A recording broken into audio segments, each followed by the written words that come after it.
Hidden from the busyness and the stress of the modern world, the Kingdom of Bhutan is a tiny nation of less than 1 million people, and is surrounded by the highest mountains in the world, the Himalayas.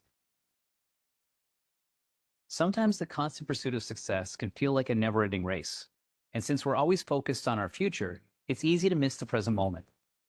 I wonder if the constant striving for more is what keeps us from the happiness that we're all looking for.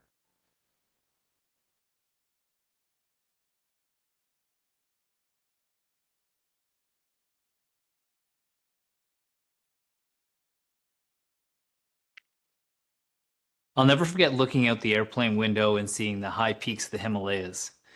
I remember reflecting on the significance of the journey because below me in the valley was the tiny kingdom of Bhutan. It seemed like a magical place that existed only in legend, and it's described as the last Shangri-La.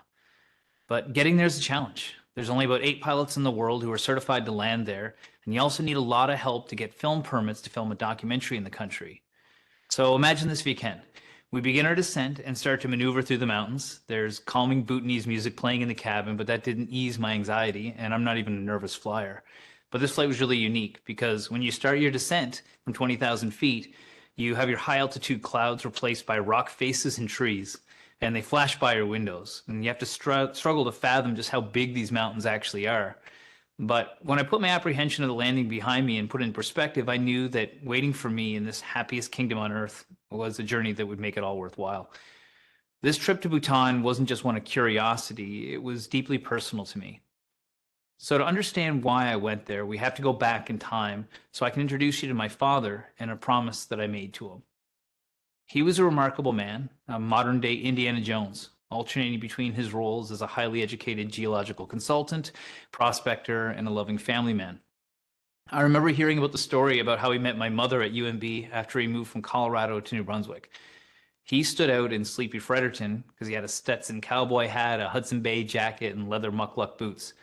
And he met my mom, who was a collegiate diver and straight-A student, through mutual friends. And they were really unconventional as a couple, but their connection was instantaneous and they fell in love at first sight.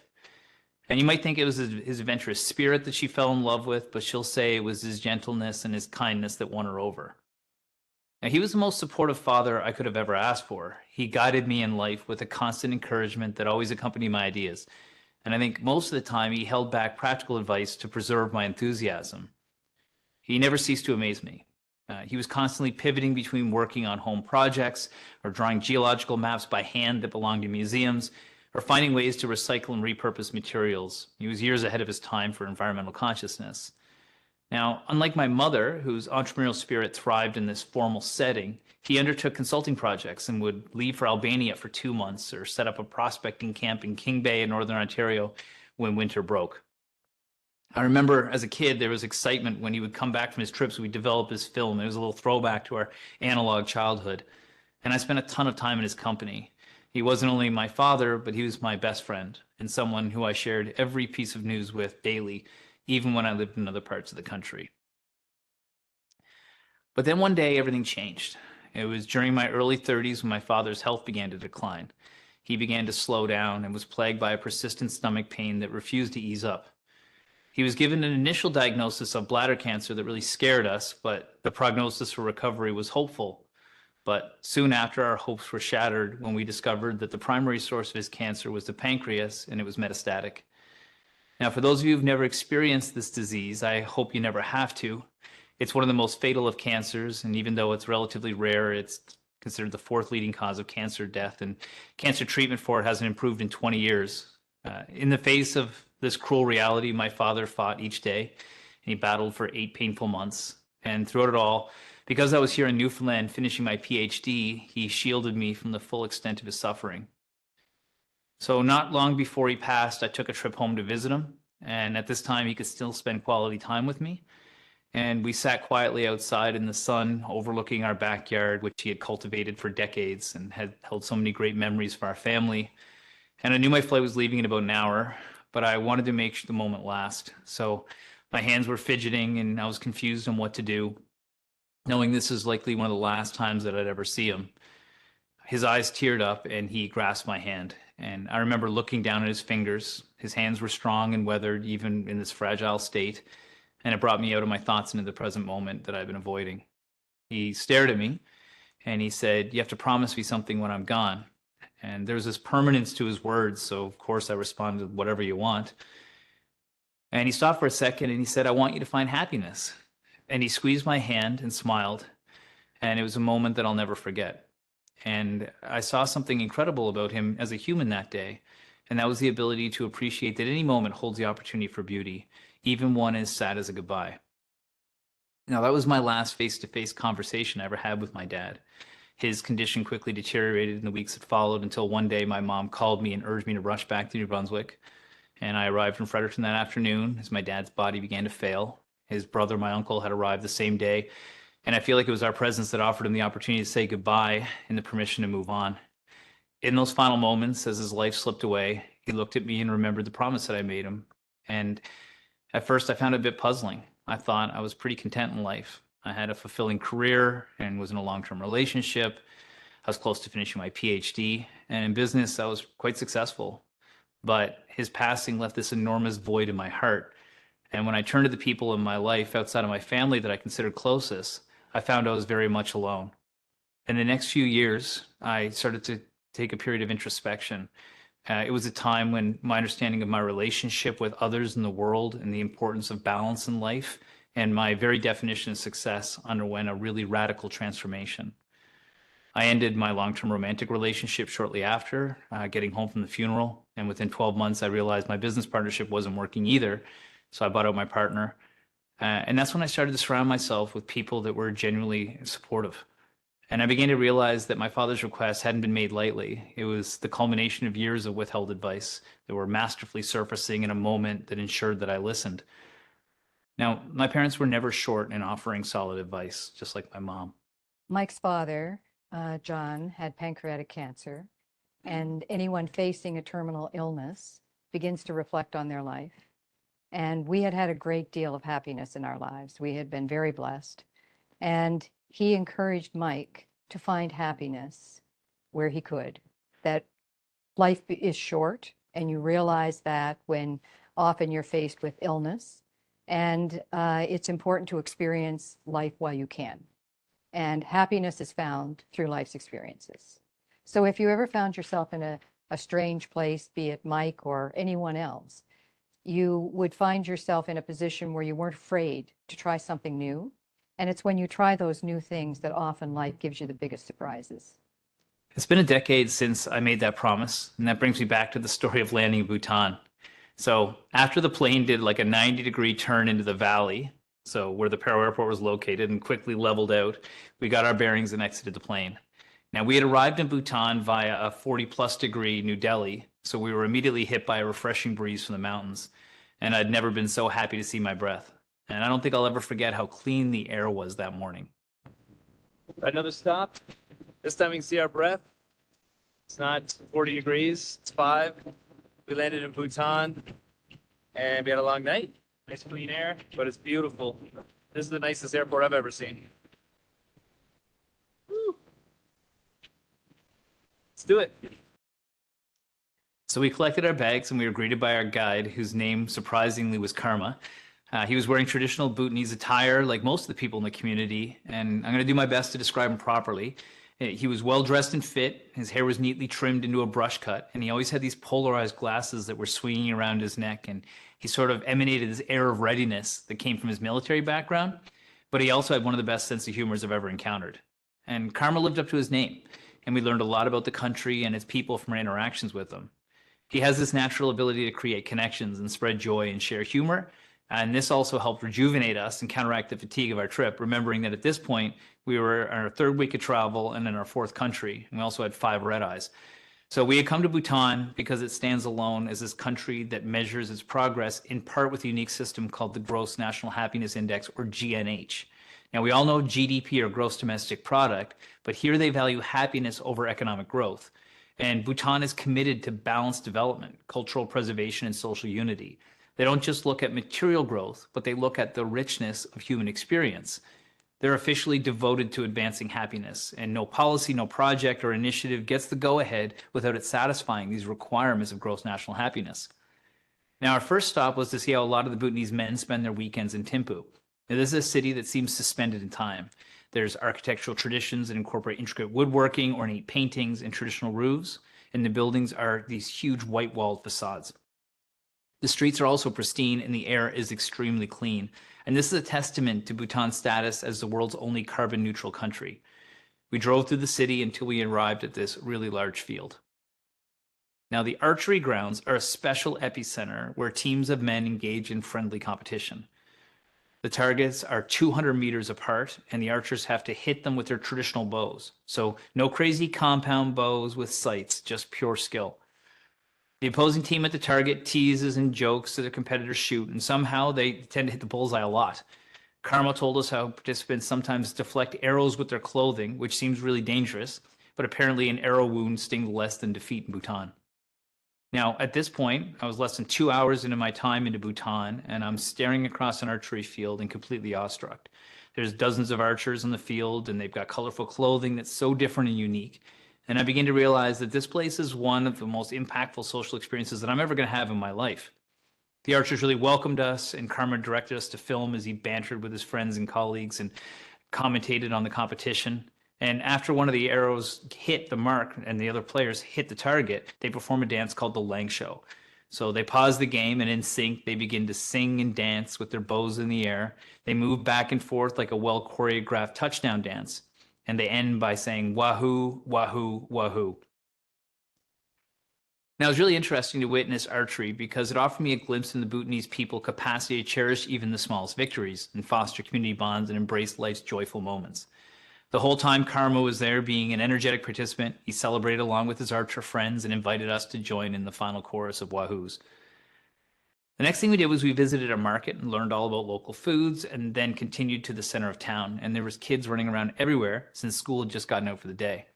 I remember seeing two little girls and they were tossing pink flower petals in the air and they giggled and grinned with their natural confetti of flowers as it fell around them. And before long, there weren't any petals in their reach, so I volunteered to collect some of the higher blossoms and filled their hands with flowers. And with a Bhutanese count to three, they threw the petals in the air and we all cheered. And it was this really simple, pure moment that was just so different than seeing a child's face buried in technology like we see at home so often. They were just being kids. Then we heard some noise and we approached the town square and there was a group of boys playing soccer and they invited me to join. One of the boys asked where I was from and I said Canada. And immediately another boy who was fluent in English started to list off all sorts of facts around Canada to his friend. And before he finished explaining that Canada is the second largest country in the world, the ball was back in play and the game continued. It was a really fun experience to be a kid again and see how welcoming the students were. I also ran out of breath really quick trying to keep up, so I subbed off and let them play before I pulled a hamstring because I'm getting old. But it was an important first day for me. It was during these moments, even almost instantaneously, that I got a sense of what the Bhutan people were like. They have open hearts and open minds, and they bridge gaps effortlessly. They made me feel not only welcome, but also valued as a guest in their community. And this seems to be inherent to who they are as a people. And I wonder how this can be fostered so universally in their community. Now, an interesting fact is that many of the Bhutan's senior educators are trained in Canada. So Canada has some of the strongest ties in the world with this tiny kingdom. And through some colleagues, I was able to connect with a doctor by the name of Dr. Sencho Lamu. Now, she's a prominent figure in the Department of Media and Democracy. And we met on our second day in Bhutan, and Dr. Lamu articulated the essence of gross national happiness.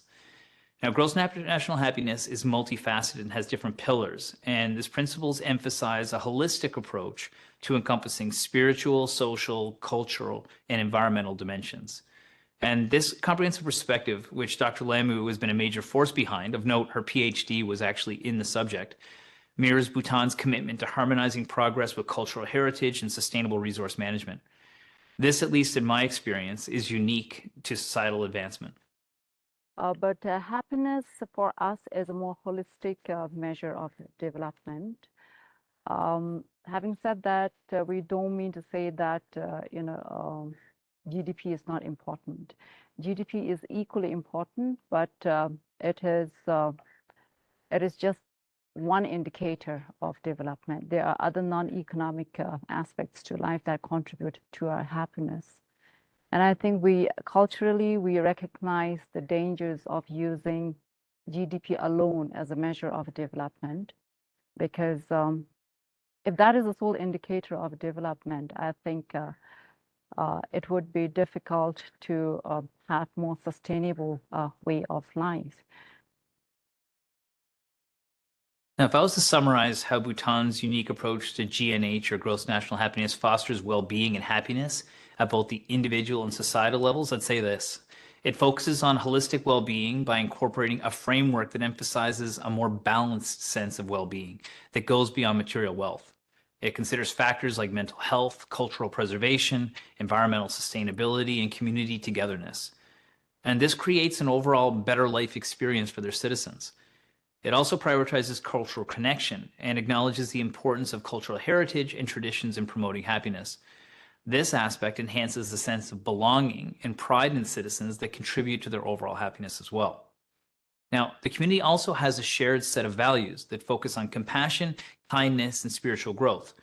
GNH encourages a sense of unity and shared purpose among the Bhutanese citizens, which promotes social harmony and a strong sense of community.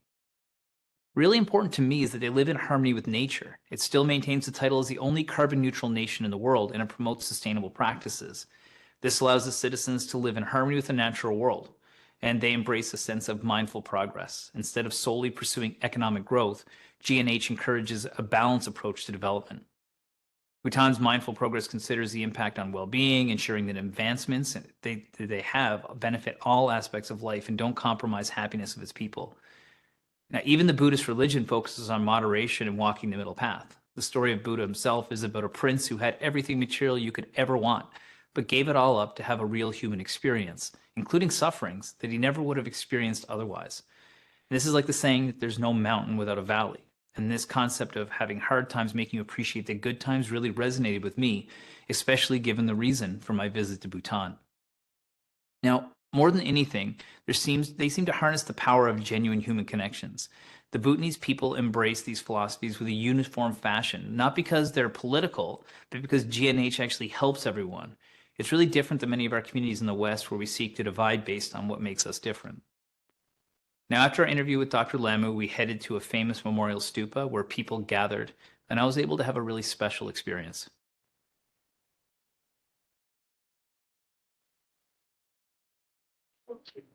All three. Have a nice wish. Nice wish.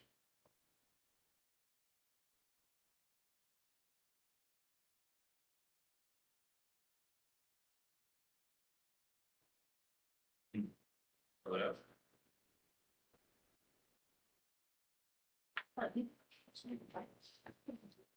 Nice. Unexpected. What did you just do? Those are candles to remember something, so I just put those for my father. He'd be really happy to see me here. They're nice. Do you have any thoughts while you were lighting those? Yeah, just like a little bit of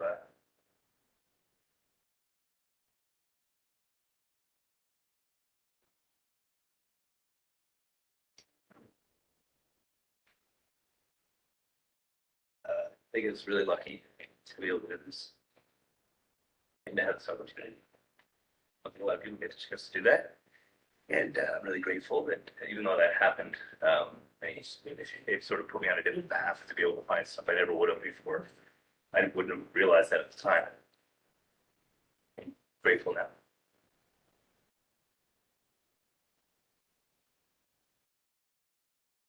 Yeah, I remember heading to bed that second night after interviewing Dr. Lamu and remembering how my parents would always tell me to mine diamonds in life. Diamonds, they'd say, are small yet valuable, much like these moments I've been having on the trip, and you don't have to have many to experience richness in life. Now, over the next week, we traveled across the country. We went from the city to rural areas and visited schools.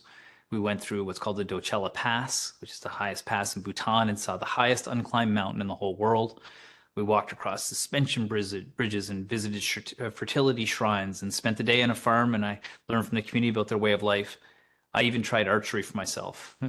One of my most interesting experiences was I had to experience the medical system when I had to go get a doctor for Braden when he had food poisoning from a previous country that finally caught up with him.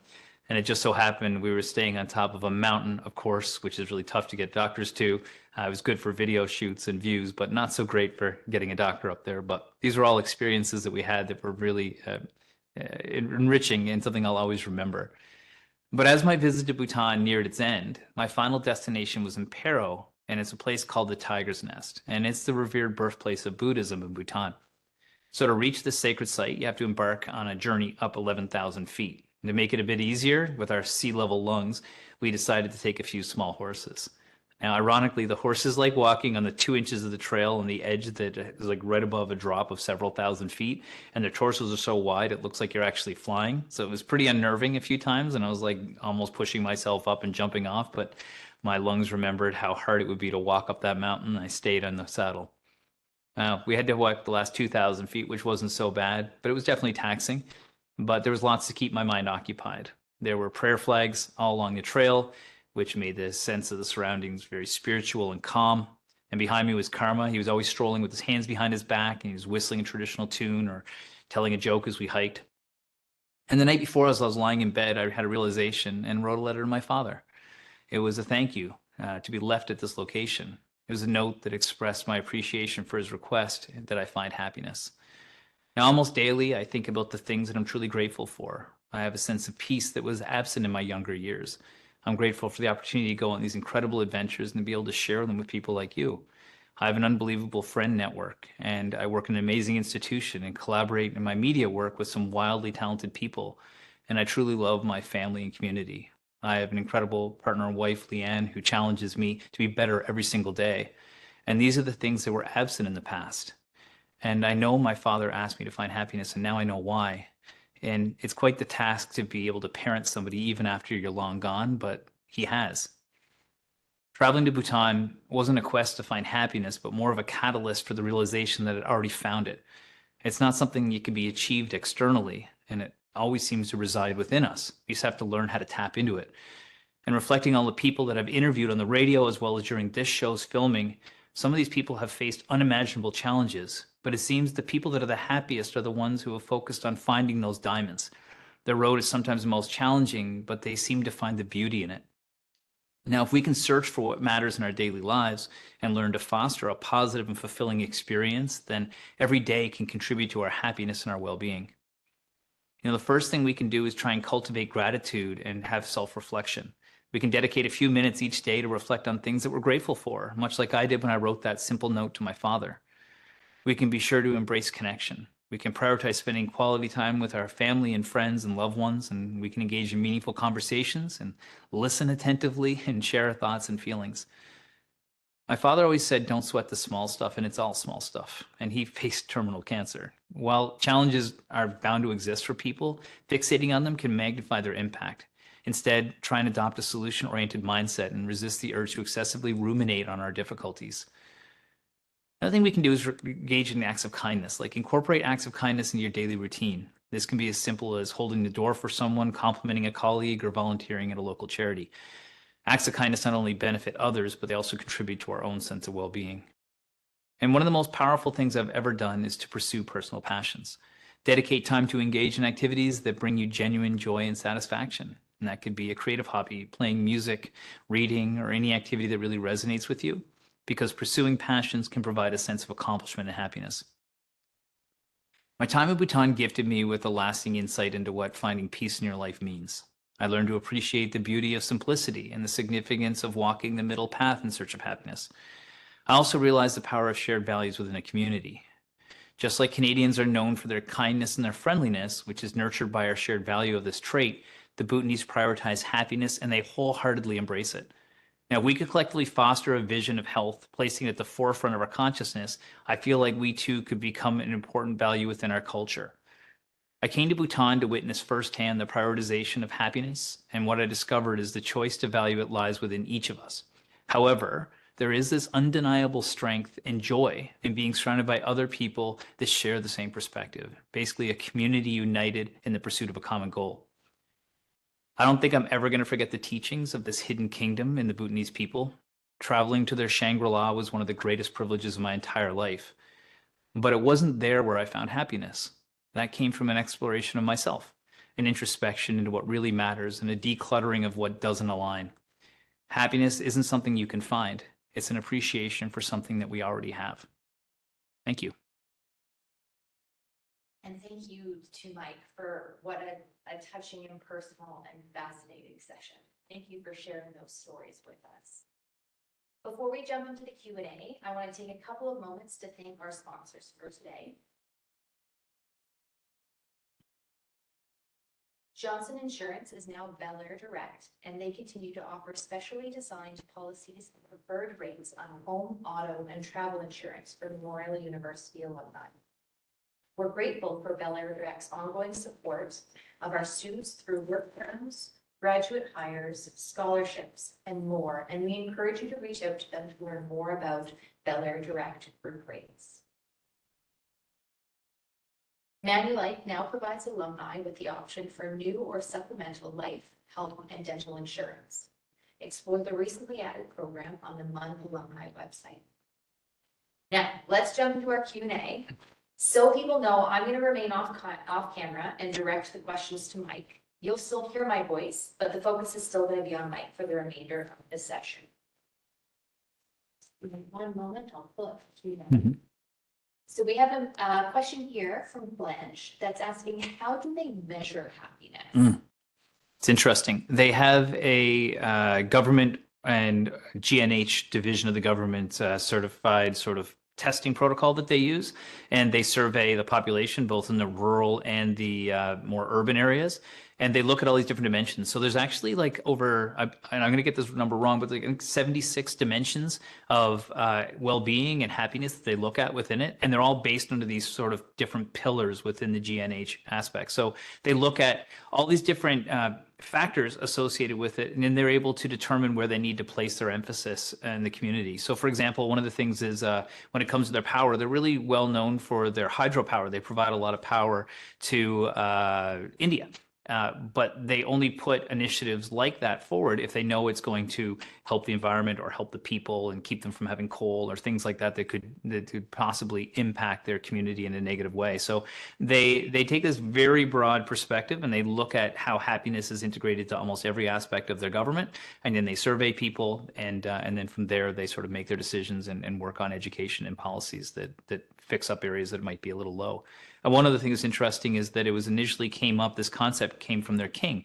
And their king is one of the few in history that's actually given up his throne for democracy. So he ended up stepping down and is still there as a figurehead and an important role in the community, but allowed democracy to take place so that they could put policies in place that would really push this GNH forward. Thanks, Brad. All right, next question. What would you say are the primary lessons Newfoundland and Labrador can learn from Bhutan, given their similarities? Sorry, just 1 sec. Given their similarities, a population around 500,000 in a beautiful and challenging geographic location, an inherent culture of hospitality, strong community ties, generosity, and spirit. That's exactly why I went there. Because a lot of the places we went, if you look at the different talks we've given so far, like the Blue Mine was about water, because we're surrounded by water. But here we're very similar to them in a lot of ways. Their culture is very strong and it's been able to be preserved because they are so isolated. A lot like Newfoundland and Labrador is, where we have our very distinct culture irrespective of Canada and the rest of the world. So there's a few things that really stood out to me. Number one is that no matter who you asked about gross national happiness and what happiness means and why it's important, they all had a consistent answer. They all felt the same way. So whatever they have done to educate people about these values, about what happiness means, they've embraced them and they believe them truly. And it's not political. It's not based on what political party we're assigned with. It's a value within the community. So that's the first thing. And what I said in the talk that I think is important is that in our community, we value friendliness and being good hosts and our social groups. And these are all things that are really powerful. And they might be the most powerful things that you can have to instill change within a population. And when I think about what I'm talking about when I talk about health, is that if we can leverage some of these really strong values that are really hard to forge and made health a priority within our community, because we saw health related to mental health, like happiness and social connection related to physical and mental health, then we could probably prioritize that and make a big difference in some of the big challenges we have in our community. So yes, very similar, small population, rural, they're value-based community, and that's what a lot of Newfoundland has. So I think that we could learn from them and how they're able to drive policy and laws and things like that that benefit the people by leveraging those things that are inherent to their culture. Yeah. Just while we wait for a few more questions to come in the Q&A. Oh, we have one now. With the new pressures of climate change anxiety in the world, How is Bhutan addressing this? Yeah. So that's really interesting because this year for our filming, we're traveling around the world to look at different ecosystems that are impacted by climate change. For example, in a month, we're flying to La Paz. And if you've seen the news right now, South America is suffering from a massive amount of flooding from the mountains. It's impacting them. We were also in Morocco, which is going through once in a lifetime drought as we speak, and in places like Costa Rica that had deforestation really devastating their climate. When you look at Bhutan, Bhutan will not put a project through that doesn't benefit their environment. So what's important about that is that they will only make a decision, not just based on the GDP impact of it, but one based on the fact that it will preserve the environment, protect the environment, things like that. I think that's an important lesson for a lot of places. Now, again, they're a small country and they've got tremendous amount of forests and they are the only carbon neutral country, but they're able to do it on that scale, which to me really relates itself to provincial level here in Canada. Thanks. All right, our next question is two parts. The first is, how can government support social prescribing of happiness? And the second question is, how do health practitioners support it? I think that we need to see that happiness is actually a real variable when it comes to our health. Like if an individual is happy, then their mental health is going to be better. They're going to be able to take care of themselves more. It's not going to impact them in the same way that we're seeing like rates of depression and anxiety and things like that. I think that it comes down to the individual to be able to value that as an aspect of their health and being able to look at what truly makes them happy. I think one of the struggles that we face quite often is that we are striving for something we're told to strive for, but that's not really what's going to make us happy at the end of the day. And their culture in Bhutan seems to have it pretty straight, where it's not a super materialistic culture. They're not striving for bigger and better. And you think about the financial burdens that we have right now, a lot of these are self-imposed in places like Canada, where we have the highest level of credit of any country in the world. Personally, that causes a lot of anxiety and stress. But I think that when it comes to governments instilling it in healthcare practitioners, I don't think we should underestimate the value that things like happiness and fulfillment and simple pleasures in life will impact a person's well-being. It gives them the energy to be able to make the changes and gives them a positive outlook to be able to overcome all sorts of conditions. I think back my father. My father was an extremely optimistic person, and he survived about 3 times as long as you should with pancreatic cancer. And during that time, he was able to make the most of the time he had because he kept a positive outlook. So I think that prioritizing that, and I think mental health is being prioritized in the medical school. We see it all the time. I teach in the medical school and I see these students are very attuned to it. And that's really important for the next generation of physicians. But I also think for our province that sometimes it's not only about treating illness and having a sick care system, but also promoting the types of behaviors that are going to make people happier and healthier before they get sick. So we never have to avail the healthcare system. And that's easier said than done. But I do feel like at least our province is cognizant of it with things like the Health Accord. All right, our next question. Thinking back, oh, hold on, we got questions coming in. It's Okay. switching up my screen. Thinking back on your comment about kids being outside playing versus stuck behind screens, what do you find? Sorry, 1 second. What did you find out about the use of social media and the impact it has on mental health? And that's such a great question because I have such an incredible story for that. The day that Braden was sick, and by the way, for anybody listening, Braden is our director. He's been traveling with us for the whole time. He's the one who puts together those incredible videos you see. He got really sick. And so one day myself and our other cameraman, our director of photography, James, ended up going to what's called a zong. And a zong is a gigantic fortress. And in these fortresses, there was government buildings, there was community places, as well as a monastery. And we had the privilege of sitting in a Buddhist monastery session where they were training the next generation of monks. And it was just like being in a National Geographic magazine. I mean, it was beautiful in there. There was gold altars and the red crimson robes of the monks. And we sat there for like an hour listening to them do their meditations.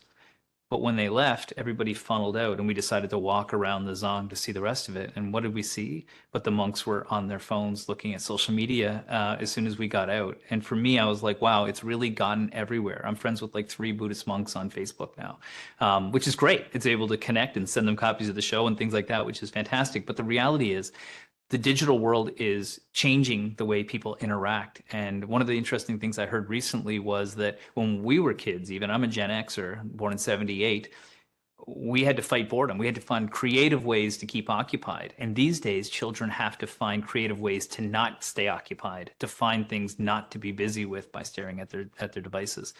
And I don't think there's an answer to that yet. I think this is a new problem, but I do think that people are going to be fundamentally different how they interact with one another given another 20, 30 years because they grew up in a very different way.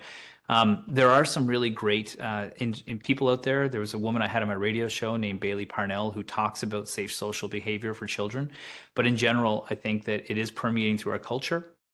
And it's going to be a new area of wellness that I think is going to be important. Things like social media addiction are very real. And I think that we're going to have to find ways to combat that to make sure we end up with people that know how to interact, and not only digitally, but in person. Great, thanks for that. Do you have any practical tips for remembering to find the diamonds when we are so easily swept along by the busyness of our lives? Yeah. I mean, one of the things for me, I've been really fortunate is I've been able to travel around the world. And I know that how lucky we really are because I've seen people with a lot less, right? And I think that for me has always been a daily reminder. I have a shed in my house where I keep little keepsakes from wherever I've been around the world, and it always constantly reminds me of those things. I think another thing it's a reminder for people, and unfortunately is something you have to go through, but loss. You know, when you lose somebody that's really important to you, or you go through a challenging time, it allows you to be able to see the positive to that. And I don't think that sometimes people try and avoid things bad happening to them all the time, but there's a saying that there's no wave without a trough, there's no sweet without sour, there's no mountain without a valley, that these things are all really important because they give you the contrast between the good and the bad. And so I think that a lot of time we avoid all these negative things from happening, but sometimes just feeling them and being part of them is really therapeutic because it allows you to really appreciate those times that are good. So what do I do each day? I do a gratitude log when I think about it quite often. I surround myself with great memories. I make sure I spend quality time with my spouse, and I make an effort, no matter how busy I am, to always make sure I'm staying connected with my friends. I even have some reminders to reach out to some of my friends that live in other parts of the world to keep that connection going. So I think those are the things that matter. And I also have recently, since these travels, been purging a lot of the things that I've been collecting, the things that I've been spending money on that I don't really need. And when I get rid of those material things, I feel a lot better because they didn't really contribute in any way to my happiness. And when they're gone, my life is a little bit simpler. And I think that simple approach to life is something that we could all benefit a little bit more from. I'm still learning, but along the way, it's been really therapeutic for me to sort of focus on those things. So then it would be safe to say that you feel these philosophies of gross national health have had an impact, a positive impact on your mental health in the everyday. Oh yeah, big time. I think that's I think it's had a really positive impact on the people in their community as well. Bhutan is quite it's a very safe country. It's quite economically stable. It's a beautiful place. The culture is preserved. The people are happy and welcoming and highly educated, like extremely educated people.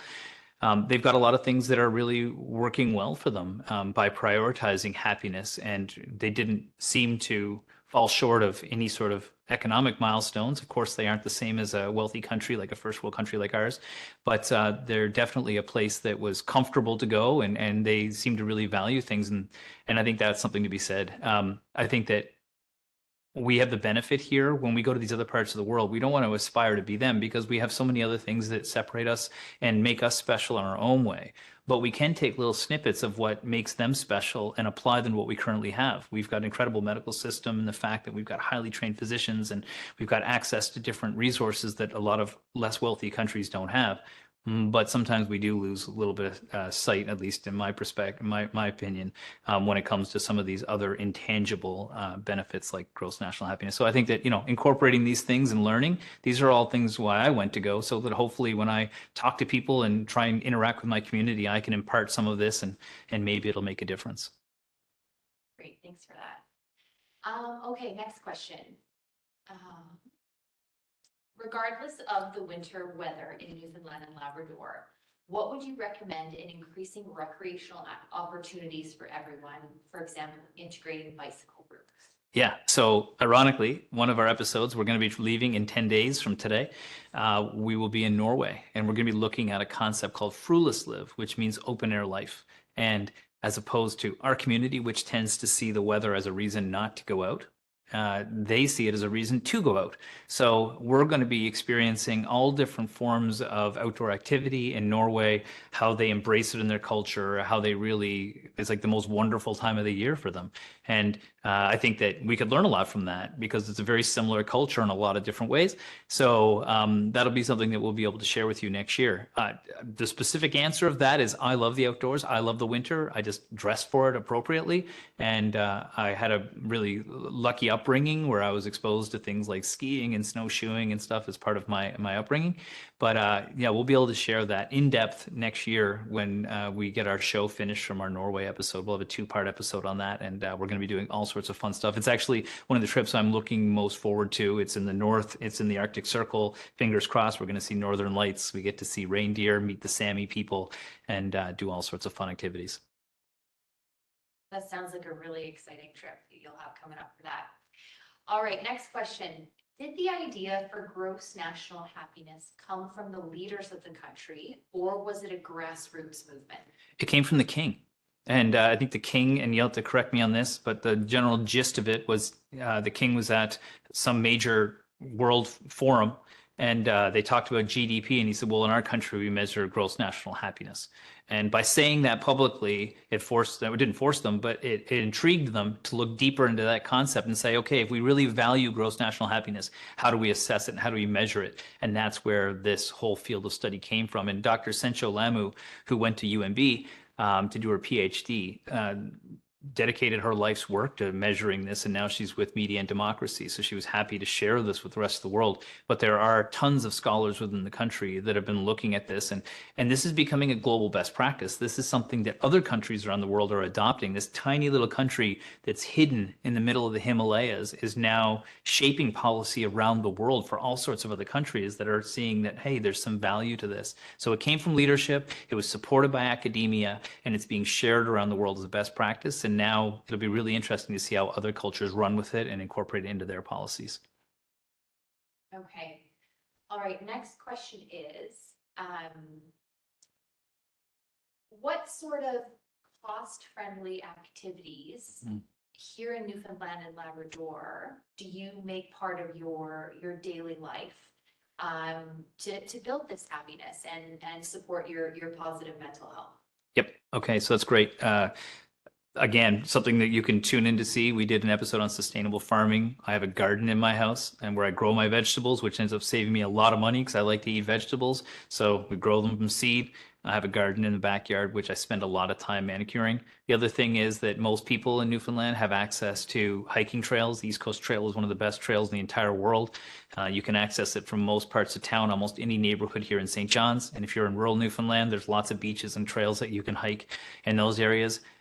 Being in nature, and this is what our next alumni talk is going to be on, and I highly recommend you to check this one out, is on forest bathing. And forest bathing is also known as Shinrin-yoku. And we went to Tokyo, which is the biggest city in the world and the busiest city in the world and just full of lights and all sorts of reasons why we could get stressed. But they've developed this entire philosophy around being in the woods where they don't just go for a hike. They use their 5 senses. They use their sense of smell, their sense of touch, their sense of sight. They even use their sense of taste, and they do mindfulness and meditation practices during it. So that would be a really interesting one for anybody who likes spending time outside. But things like, hiking, gardening, if you're in St. John's and you got access to a pair of skates and you can go to the loop and do ice skating, those are all great ways that we can get it at a low cost. And I think we have to be really cognizant of the fact that times are tough for people. It can be expensive to recreate, and things like organized sports can be really wildly expensive for folks. But there's lots of ways to get out there. We're so fortunate to have a hiking trail like Signal Hill right in the center of town that almost anybody can access.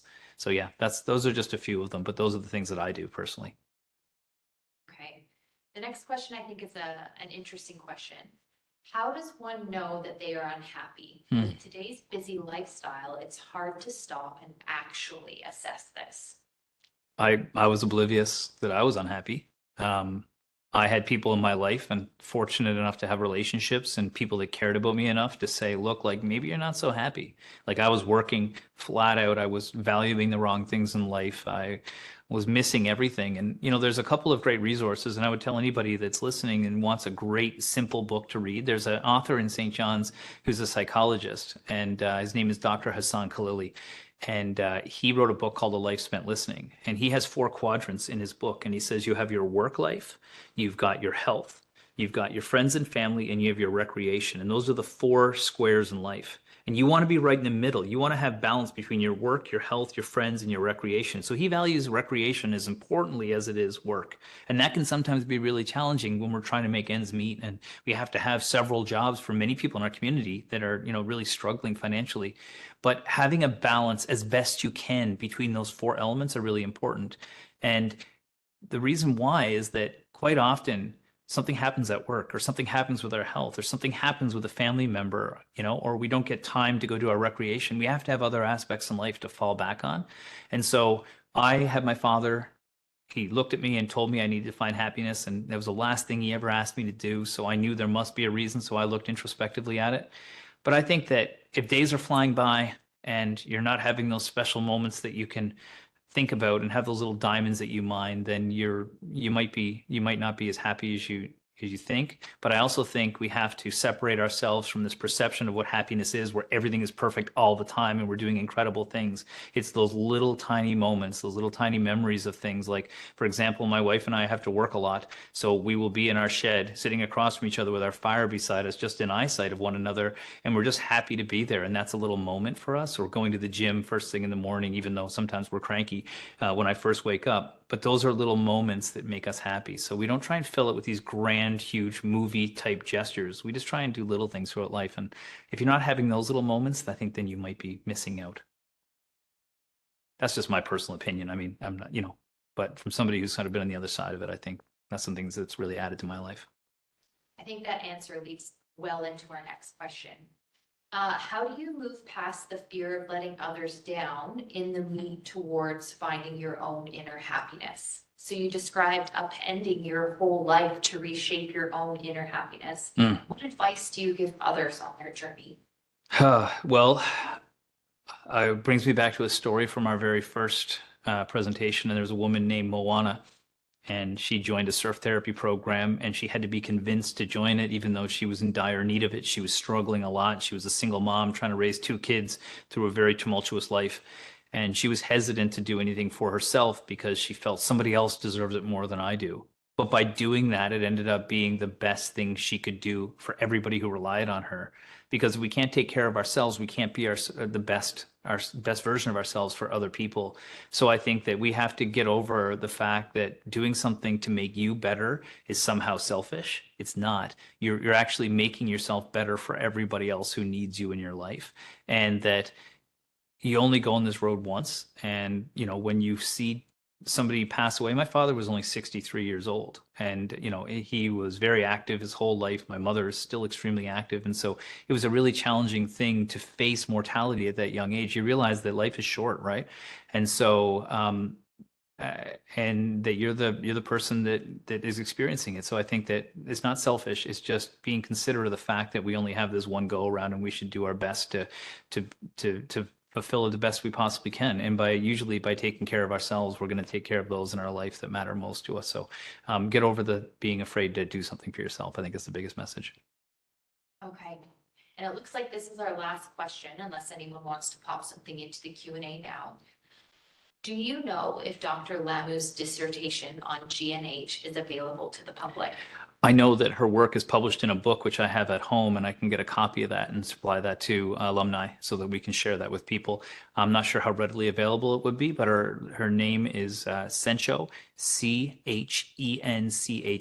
and her last name is Lamu, Lhamu. She went to UNB, so there's a high likelihood that research was published in some sort of Western journal as well, and likely in English. So I would definitely take a look at that. But I will get a copy of the book that her division of government had put out, and it was a relatively new publication. We were there last year. Excellent, thank you. Oh, one more question. Do you have any recommendations for people who have pressures taking care of other family members? Yeah, compassion fatigue is very real in the medical world. Caregivers tend to sacrifice a lot to take care of other people. And I come from a family of caregivers. My father stayed at home right until his very last day. My mother is a caregiver by nature, and that can be really challenging for people. I would say if you are a caregiver, I would make sure that you're doing everything you can to build resiliency in yourself. Don't be afraid to ask for help yourself. I know it's in our nature to take care of other people, but it's okay to also ask for help, especially when you're doing something so valuable for somebody else. Don't just remember that, compassion fatigue is very real and it can burn you out. So I'd encourage you, number one, take care of yourself. Ask for help, even though it goes against your nature, and then do everything you can to be proactive to build that resiliency in yourself, and give yourself a break once in a while. It's not an easy job. It's relentless. And so, having a bit of care for yourself and forgiving yourself if you're not perfect is also important. That's just from my experience of dealing with a lot of caregivers in my life. Thank you for that. And our last question for the day. That's good. I like questions. It's great. Our last question for the day is, what is the difference between happiness and joy? That's a great question. Okay, yes. And it's so funny because I can't believe I didn't say this earlier, but happiness in Bhutan is very different than what we call happiness here. I think that what we call happiness here in the West, and this is again my opinion, is joy. It's this, things are amazing. I'm on a roller coaster. I'm jumping out of a plane. I'm going to some crazy trip, or, I bought a new car, or whatever it is, or my kid graduated from high school and some amazing experience. That's joy. But happiness for them is like an absence of stress. It's an absence of turmoil or sadness. It's just a content state of being in flow. And so I think, and my new definition of happiness is that things are good. They might not be ecstatic or euphoric, but that's perfectly fine. Happiness is being in a state of contentment, as opposed to joy, which is this acute bout of whatever is incredible at that moment. And God, I hope we all have lots of joy in our life, but I think a consistent level of happiness is what really drives our overall life experience. Thank you for that. And thank you again, Mike, for being here with us today and presenting on these really important and interesting topics. We will see you again on April 30th. And until then, thank you again so much. Any last words? The floor is open to you. No, thank you very much for joining us, and be sure to reach out for the next presentation. I think for any of those outdoor enthusiasts, you're going to find the one on forest bathing really interesting. I know I did, and we'll look forward to seeing you there.